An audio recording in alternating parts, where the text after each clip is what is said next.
Welcome to the Catholic Kiwi Podcast. In these episodes, we're going to be exploring interesting stories about faith, mission, and ministry from interesting Catholics, both those who live here and those who are visitors to these shores. We hope you'll find some inspiration and encouragement from these stories as you go about living your everyday faith as a Catholic in Aotearoa, New Zealand. Thanks for tuning in.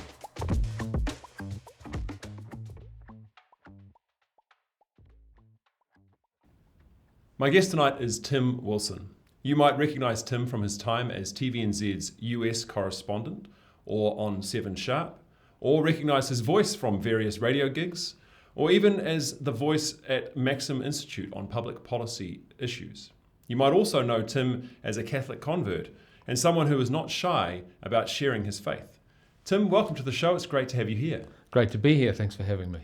So I'm keen to cover quite a bit of territory with you because you've got a really interesting story in life. Let's go right back to the beginning when you were growing up, and including your Christian faith as a child. What was that like?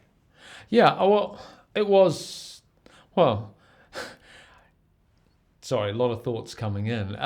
Because I sort of think, well, it was the faith of a child, and then I'm like, actually, I really want the faith of a child. Right. You know, I think our kids actually show us the way to Christ. But my first memory was actually sitting in a field in Pocono. My father is a Presbyterian minister. He's retired now, but right. Presbyterian minister. So, and his first parish was in Pocono, and me lying in a paddock just outside just beyond the house, surrounded by cows, and just looking up at these cows who'd gathered around. That's my first memory. So I associate Pocono with bacon, not so much with dairy. But it's famous for bacon. And actually, this is a sign of the, I suppose the decline of the churches generally. But that church is now a house. Really? Yeah. And so, was the Christian faith important to you growing up as a child? Was it a big part of the family? Yeah. Oh, it was. I mean, Dad's a minister, so you're a PK, preacher's kid, and they always get into trouble. But yeah, it was. I mean, Sunday was the day when it was a work day. And actually, on Christmas, my mum always used to half jokingly say, "It's Christmas in the workhouse." And but yeah, I guess it's sort of, you get to see the mechanics a bit of church life, which I think can be, I think that's why lots of preachers' kids, they stumble in their faith. You sort of see behind the curtain a bit. But having said that, you get to meet some wonderful people, just really, really, people, sort of like the saints you'll never hear of, kind of thing. And then, as you grew, as most people often do, you went to university. And what was university like for you and for your faith as well? Corrosive, destructive, but I guess I was sort of wanting to. I started doing this terrible drug, James, when I was 15, called testosterone. And I'm familiar. You're familiar with it. Yeah. But I just, I'd been this sort of a nice, agreeable kid, and then I just wanted to start breaking everything. So growing up in, first we grew up in Pocono, then New Plymouth, then Whanganui, and it had been these provincial, I just longed for the bright lights, I mean, growing up in Whanganui, we used to think Palmy was like Paris. That's the big city. That's the big oh smoke. Man, if I could just get to Palmy. And so going to Auckland to go to university, obviously, I think in some sense I was I wanted to give my faith away. And so university gave me the mechanism to do it. And you say give that away, you wanted to just... I wanted to abandon it, wow. Yeah. I mean, I'd get on the Raztaz on Saturday night, and I'd still go along to the Presbyterian church in Simon Street. So, I suppose I was, there's more Catholics with hangovers and masses than you've had hot dinners, so maybe I was preparing for... I'm kidding, I'm kidding. Of course, no, I get it. Yeah, but I think eventually, even that fell away, and so I became in my 20s an atheist, And that was the word you would have used to describe it. Absolutely, an atheist. absolutely. Yeah. So how did your family, and I mean especially your dad, who was a minister, how did they react? How did they feel about that? About you becoming an atheist? I don't think I was particularly provocative about it, but I think it would have been evident from the life that I was leading that I didn't have a faith. And I'm sure it grieved my parents. I think any Christian parents, and that's the wonderful and terrible thing about faith, is that it's not passed down through the DNA. Although you hear, it's interesting, like you hear of, I forget his name, his surname was Williams, but he was a Māori who was converted in, I think, the 1800s, the mid-1800s. Like, from now on, my family will be Christian. Right. And it's like, that's it, we're done. It's like Joshua, my house will serve the Lord. It's like, that's it. Yeah.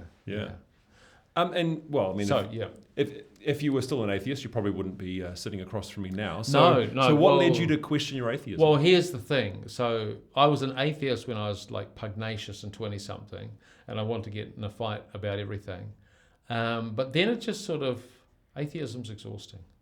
It's exhausting. It's exhausting because you're constantly finding reasons. As I recall, you're constantly looking for reasons to back up the absence of faith that you have proclaimed. Wow.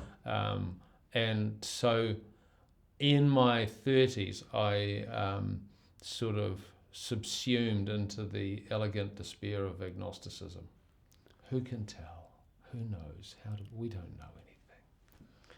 Look at this. Let's go to another art house movie and see people trying to do their best and failing. And the colours are so beautiful.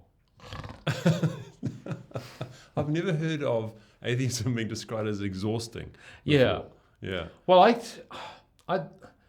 I would think it is too, because you're actually, it's exhausting, I would say, spiritually, because you're attempting to venture, because it is a faith. Yes. Atheism is a faith. It's a set of beliefs. Yeah, really. It's a set of beliefs, and you're also it's like, well, you say, okay, well, all of this, where did it come from? And you've got your stock answers. Oh, it's always been here. Well, has it always been here? Where did it's always here come from?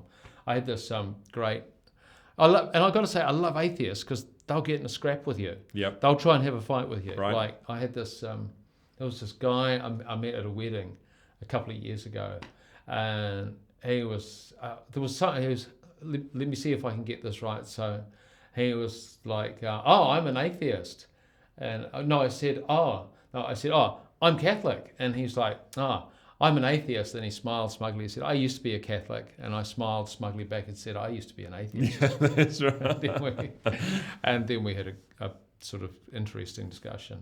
But the point being that, I think there's, and I'm really interested, I used to venerate people like Christopher Hitchens. Right. I'd be really interested to know what happened to him at the end of his life. I've heard some, or read some reports, but that kind of, I don't know, it does seem like it's a martial stance, and that's why I think it can be so exhausting. That's why most people opt for agnosticism. Yes. Because who's got the time to fight God? So let's just pretend he's not there. So when we don't know he's not there. You said university you felt was corrosive. Yeah. It's an interesting and quite an evocative word to use. Corrosive to your faith. How was it something about the university environment in particular? I think university it's certainly not a faithful environment, and it's question everything, which is interesting because that was university then. Now university is about, now here's a set of assumptions that we need you to absorb and repeat back to us immediately and in the correct order, or else you do not anyway. So then as you were finishing university, your career starts to unfold. Yeah. And how did you? My career. Well, I sort of as you Mate, start. I got an English degree. There's no career with an English degree. As you start to get a job, you start heading towards journalism and things like this. Was that related to the atheistic kind of question? Yeah. So it's and I think there's that I'm going to question everything. So I can, as a journalist, this is, But what's I think it's really interesting. A lot of journalists see themselves as people who are kicking at the establishment. They're people who question orthodoxy. They're independent thinkers. It's just so curious that so many of them agree on so many of the same positions. But that's that was the journalism of the time. I think the journalism is quite different now. Right. So it was, when I got into it, it was sort of like this trough that ne'er-do-wells, disagreeables, drunks, malingerers and scumbags sort of ended up in, and liked it. Yeah. And so did you, when you found yourself as a journalist and you Yeah. started to travel on the back of that, or Yeah. And was that exciting? Was that interesting? Yeah, it was thrilling. It's like, I get to question everything. I get to dispense my grudgingly offered approval of certain things that I hope will win me status amongst those people whose status I would like to acquire as well. It's quite, in a sense, it's quite a competitive environment. Particularly, not too much. I mean, I was in magazine journalism, Right. So that was actually, I met some amazing people. Like there was a journalist, he's passed away now, a guy called Pat Booth, who broke the Mr. Asia story in the 80s, Right. and was seen as he was basically my boss. So I was able to encounter some really, really, really incredible people.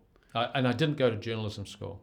So you had an English degree. I had an English degree. But found yourself in journalism. Well, what happened was I don't believe that journalism should be taught at universities. It's a trade. It's not a profession. Okay. And it is, and I think the professionalisation of journalism has actually eroded. Because it's created a sort of conformist culture, because it produces a whole bunch of anxious young people who want jobs, who want to fit in. They don't want to disagree. They don't want to stand out. So I think that's really problematic. Now, I co-won a writing competition that was run by Metro magazine. Yes. And I was driving a taxi at the time. I was a nighttime taxi driver. And so I wrote about being a taxi driver, Cash and Vengeance on the Night Shift. That was the title of Great title. Well, a bit like Fear and Loathing, Yeah. Hunter S. Thompson. That's the kind of junk that I was reading and trying to emulate. Because of that, that's how I got my first job on North and South magazine. Wow. Yeah. From winning the competition. Co-winning. I will Co-winning? say. Yeah, I won't. Co-winning. Was Yeah. the prize place in North and South? Or No, it wasn't. It wasn't. Right. It was $1,000, which was fantastic because when I won it, I think I could be blending things, but I was actually in the United States spending money that I'd saved as a taxi driver because I wanted to go to America.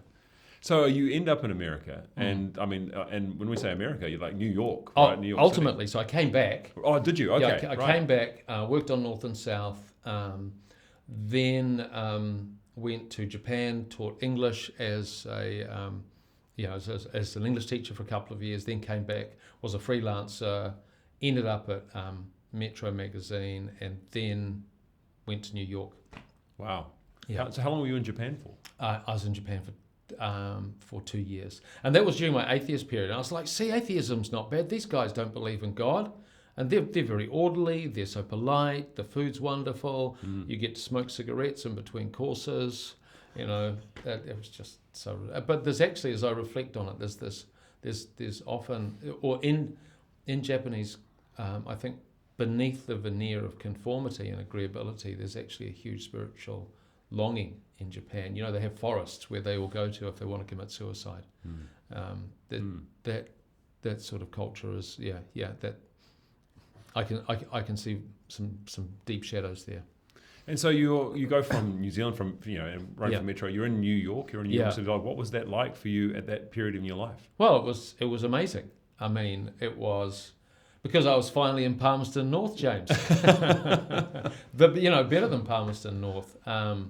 But I very quickly burned through the money. So to go to New York, I sold everything I had, which wasn't much, and took my savings. And I had 20K New Zealand. It turned into 10 grand American, Right. 2 for 1, it's about what it is now.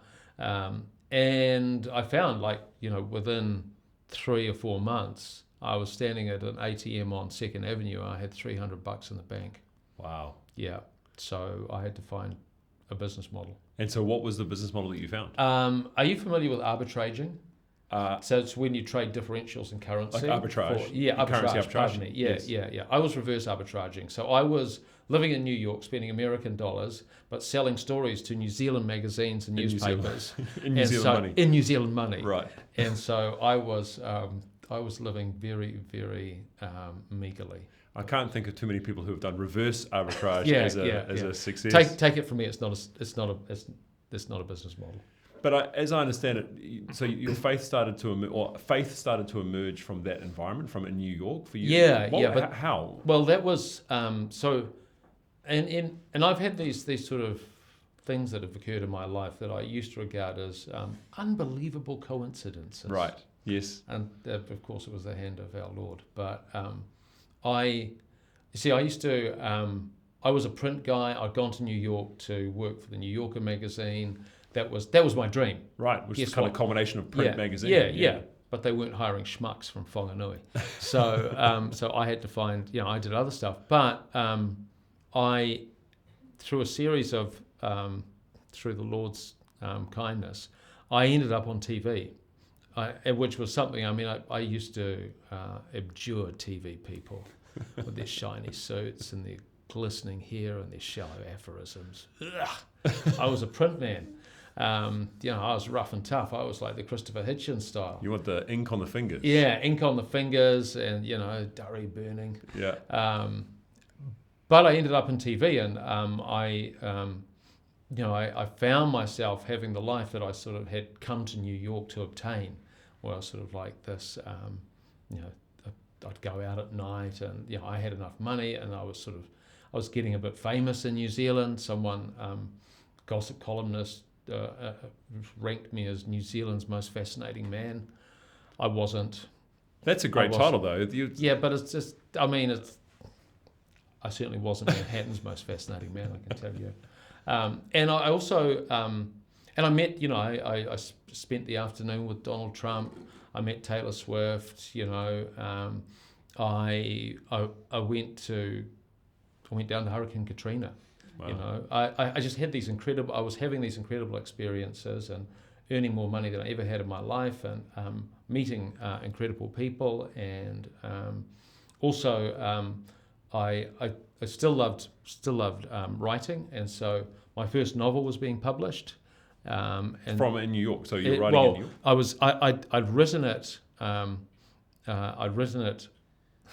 It'd taken me about 3.5, maybe longer, because I went through 7 drafts. But it was being published by what was then called Victoria University Press. Right. It's now Te Herenga Waka Press.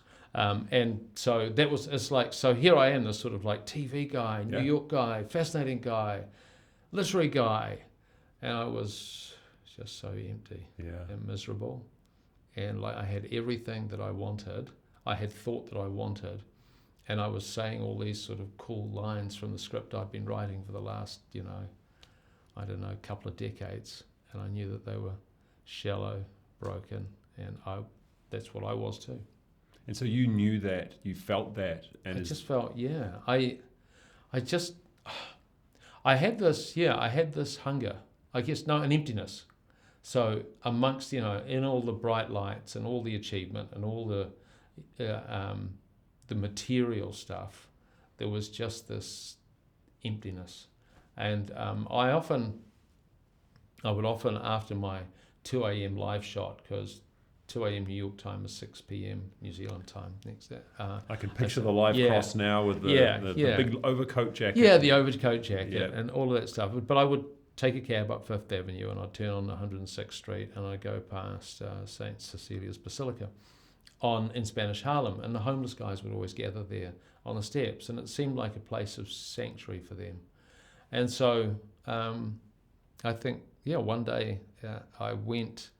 in August, I went to a vigil mass. As an avowed atheist? No, as an agnostic on the turn. an agnostic who was living in Babylon and had all of the quote-unquote joys of Babylon, but needed a place of sanctuary. And so you found that sanctuary in Spanish Harlem. Yeah. And so what was that like for you? Well, I lived in Spanish Harlem. Right. So I'm a lazy man. So I actually lived about 4 blocks away, and so that's why the cab would go past this church. And it was boiling hot because it's New York in August. It was a vigil mass. The priest, Tanzanian, Father Peter Mushi, one of the many African missionaries who was re-Christianizing the First World,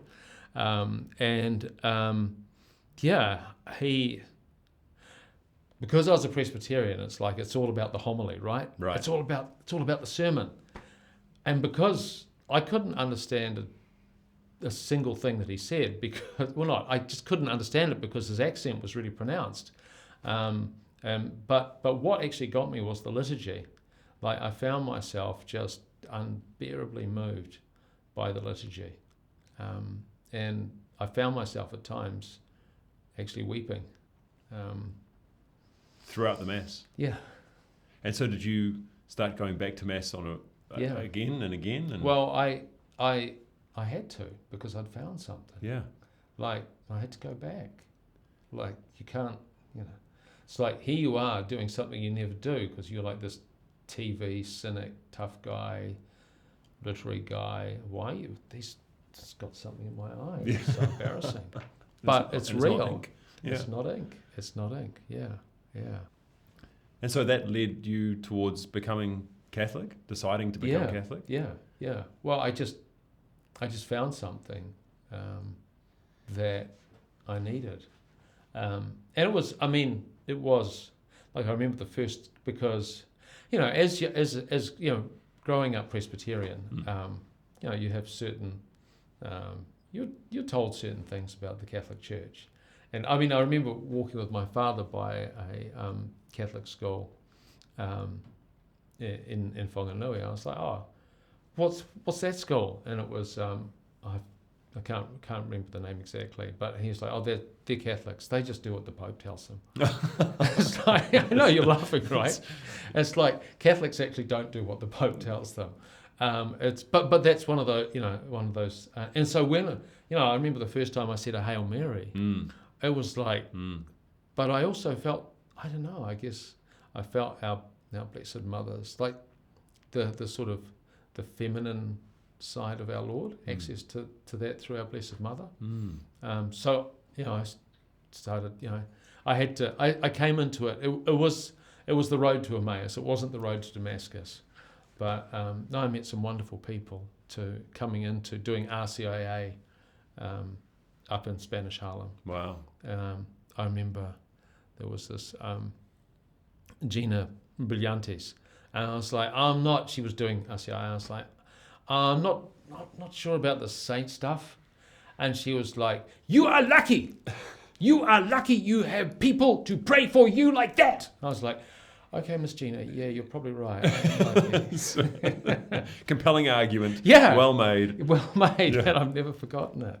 So then how did your friends and your family, your father, those years ago, walking you past the Catholic school and saying, oh, I live there. Yeah. How did they react to you saying, I'm becoming Catholic? Well, I think they found it, I know they found it difficult. My dad, I was like, we're coming back from my sister's wedding and we're driving through National Park. And it's like, putt, and my mum's in the front seat. And I said, I think I'm going to become Catholic. And there was this silence. And then Dad said, I've got some books I want you to read. Oh. And I was like, I don't want to read any books. Because I'd had an experience at that Mass. I had been touched by the Holy Spirit. So I could read some books, but would those books obviate what I had experienced and what I was experiencing? And the wonderful, I guess the thing that I love about Mass, but also about Catholic churches, is the stuff to look at. Like, and I'm a creature of body, mind, and soul. So I need to be reminded of the miracles, the life of Christ, all of that stuff needs to come. So I need stuff to look. I love Catholic churches, and if you ever get to New York, you should go to St. Cecilia's. I've been to St. Patrick's Cathedral in New York, but I just pick up on what you say there about there's something beautiful that oftentimes cradle Catholics we take for granted. You don't see it. You go into every church you go to, and you're used to seeing the Stations of the Cross and the tabernacle, and it's only really when for me as I got older, and I sometimes visit other friends' churches, and I'm like, why is there nothing here? Why is it just the pews and the leg turn? So I think it's really for you to say there's a reminder there, a symbol there. And I think, but I'm still seeing what's there. Like I was often, we actually live really close to Good Shepherd Church in Balmoral, right? And drop the kids off, or go in and just say a quick prayer. And I had this like just even recently, I was like, oh wow, the Eucharist is here, Jesus is here. And instead of looking up at him on the cross, I was like, oh, you're here, Lord. Sorry, forgive me. You're here. Just like there's so much texture in the Catholic Church that it's like a book that you can just reread and reread, and you still, you'll still find something there. You said in an interview years ago that having a life-changing experience like your conversion to Catholicism, you're not going to be quiet about it. No. That means that now you're probably one of New Zealand's most public Catholics. Really? Yeah, I would say so. Quite prominent. Okay. How do you feel about that? Well, it is what it is, bro. So how does it sit with you in terms of that people know, like knowing you're Catholic and know you're on TV? I've seen them on TV. Yeah. And I think probably maybe it was when I was on TV. I'm at Maxim Institute now. It was probably maybe more of a thing. But I think we have to be who we are. Now it's not like it's not like I constantly wander around just talking about the faith. I don't. In fact, there's much that I could do to reform myself, and and maybe I should. But it's just I think you have to be authentic. Right. You can't and if you if you don't, that's I guess everyone has a way of expressing their faith, and it's different. I mean, I'm a bit noisy. I'm extroverted. You can tell a little bit. So that's the way probably that I'll be. So you mentioned Maxim Institute, which is a values-based think tank. Does that allow you to integrate? Well, our foundation is the gospel. Right. So integrating faith and work is. We have a particular vision of what human flourishing looks like, and I think the way that society is configured, has been. There are particular institutions that encourage human flourishing. I think obviously the family is so important, and that's something that I reflect on every day, even when perhaps I haven't been Father of the Year.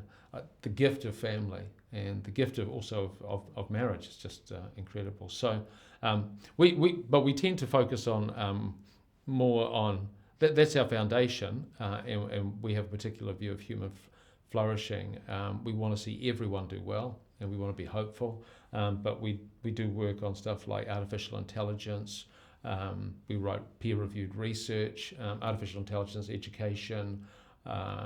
We did a paper last year on religious freedom, the erosion of religious freedom in our country, which is somewhat alarming. And atheists will go, yeah, good, I'm glad that's happening, but actually religious freedom benefits atheists because it allows freedom of conscience. And so it lets atheists be atheists. There's a shout out, guys.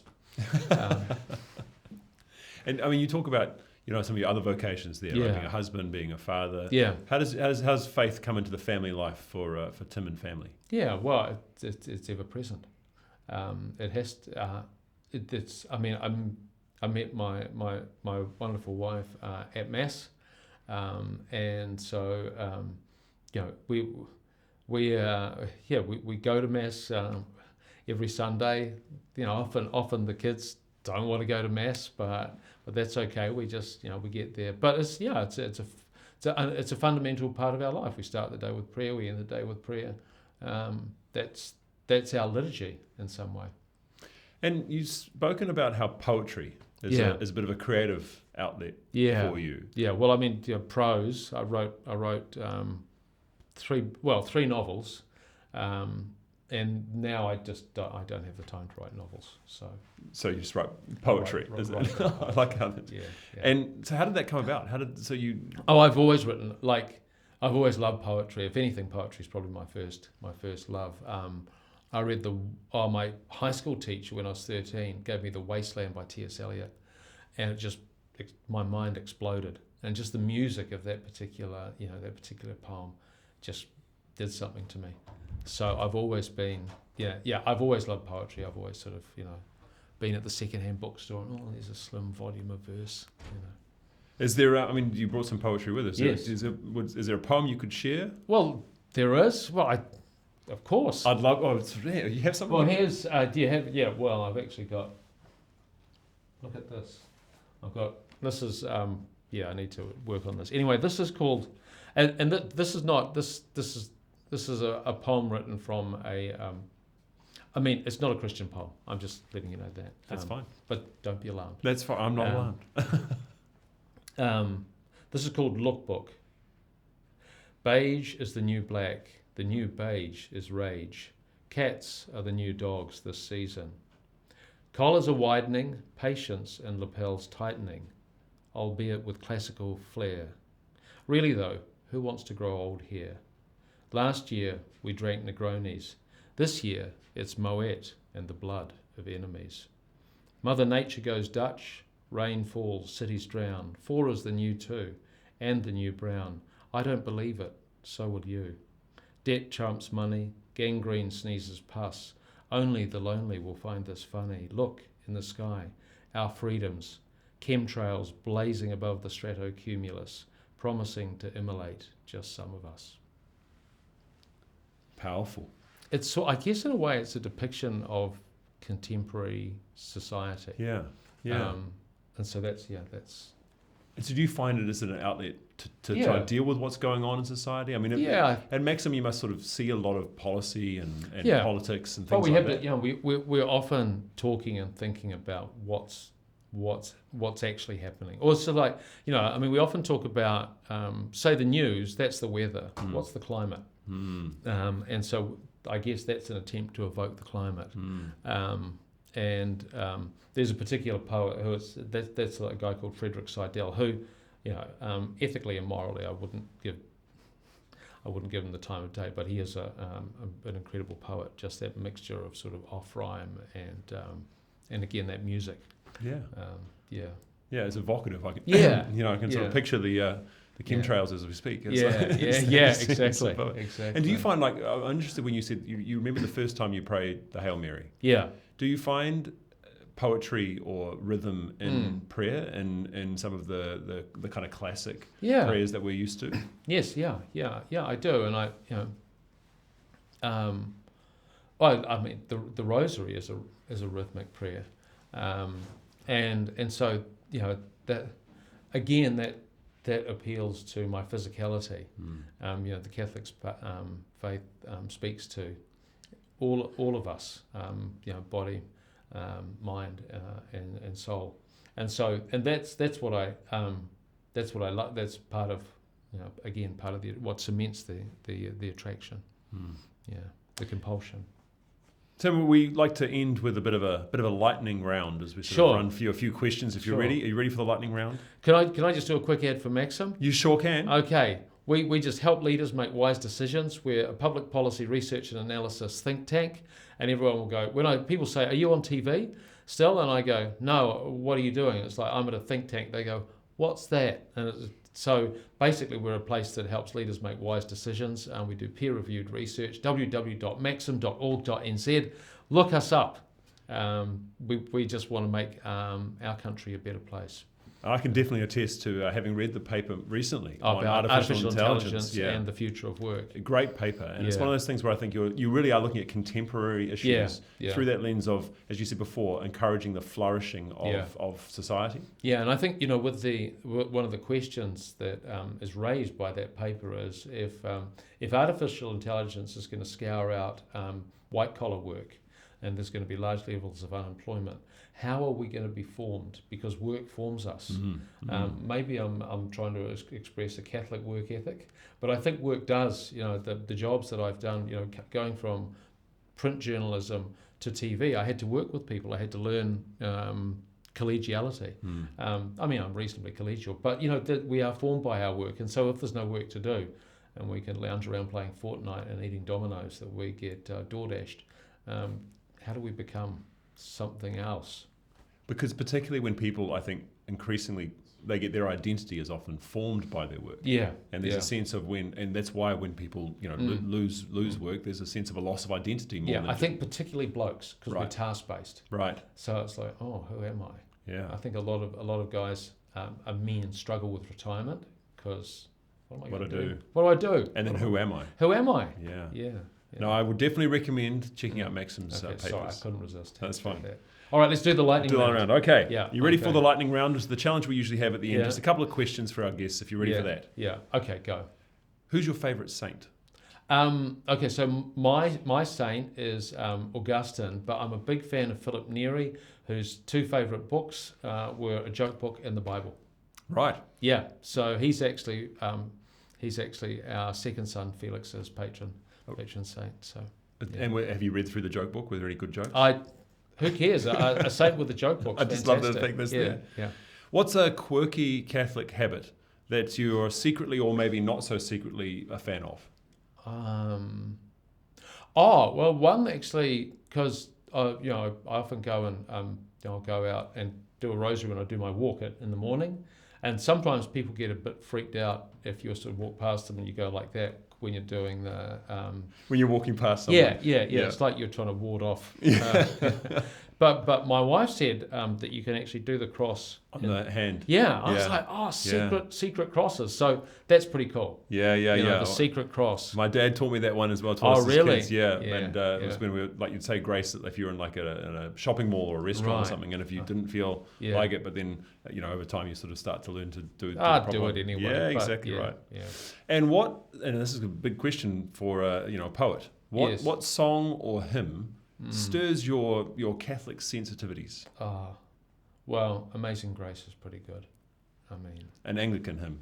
An Anglican. Sorry. That's fine. I didn't specify. It's fine. But it's sort of like my story. Yeah. A wretch like you. A wretch like me. Yeah. Absolutely. Amazing Grace. How sweet the sound. Yes, indeed. Tim, it's been a real pleasure talking to you. Thank you so much for sharing your story and for the work that you're doing at Maxim and the witness that you're providing to other Kiwi Catholics. And just God bless you and all you're doing. Oh, thanks so much, James. God bless you.